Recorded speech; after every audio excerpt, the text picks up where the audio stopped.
Subscribe कीजिए F study class channel को और बेल आइकन को दबाइए लेटेस्ट वीडियो सबसे पहले देखने के लिए।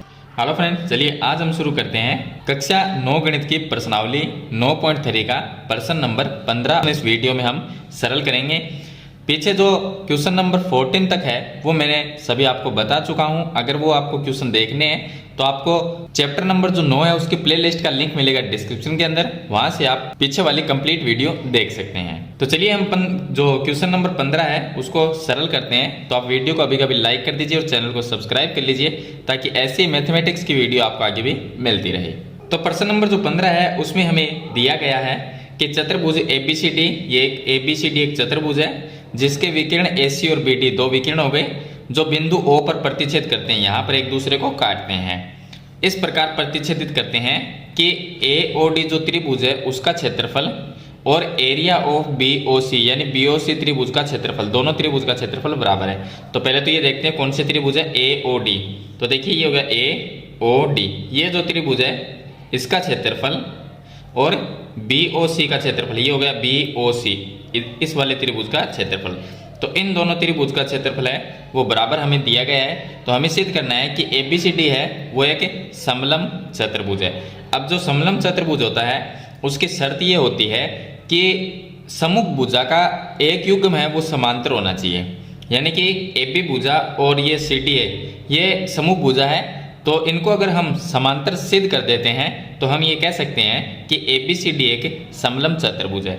अब AB को और CD को समांतर कैसे करेंगे, उसके लिए हम क्या करेंगे कि हमें जो दो त्रिभुज है उसका क्षेत्रफल इस तरह से हमें बराबर करना है कि उनका आधार एक हो जाए और दोनों त्रिभुज का क्षेत्रफल बराबर हो जाए। अब यहाँ पर जो हमें दिया गया है कि ये त्रिभुज AOD और BOC दोनों का क्षेत्रफल तो बराबर है लेकिन दोनों का आधार बराबर नहीं है।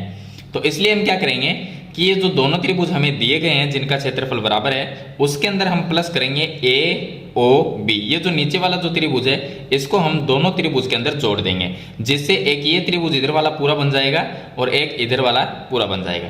तो आप देखिए सबसे पहले हमें दिया गया है वो हम लिख लेते हैं। तो मैं यहाँ पर लिख देता हूँ हमें दिया गया है कि एरिया ऑफ AOD ये हमें दिया गया बराबर में एरिया ऑफ BOC, दोनों त्रिभुज का क्षेत्रफल हमें बराबर दिया गया है।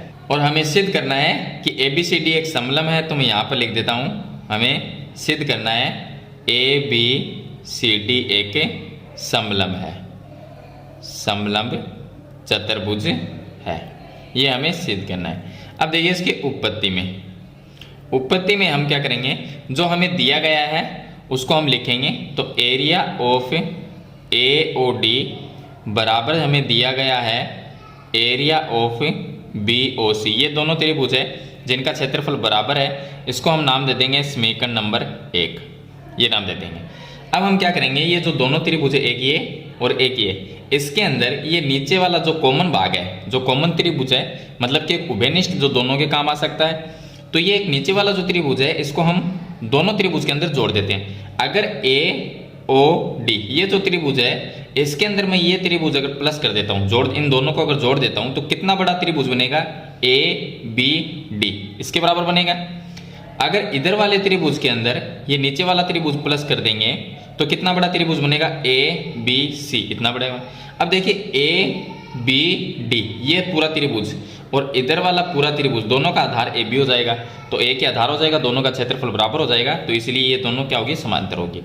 तो अब हम क्या करेंगे कि यहाँ पर लिखेंगे कि दोनों पक्षों में, यहाँ पर लिखना है दोनों पक्षों में, यानी समीकरण जो 1 है उसके दोनों तरफ हम ये जो त्रिभुज है इसका क्षेत्रफल जोड़ेंगे। इसका नाम क्या है, AOB।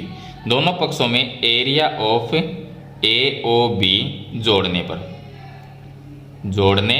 पर ये हम दोनों तरफ जोड़ देंगे।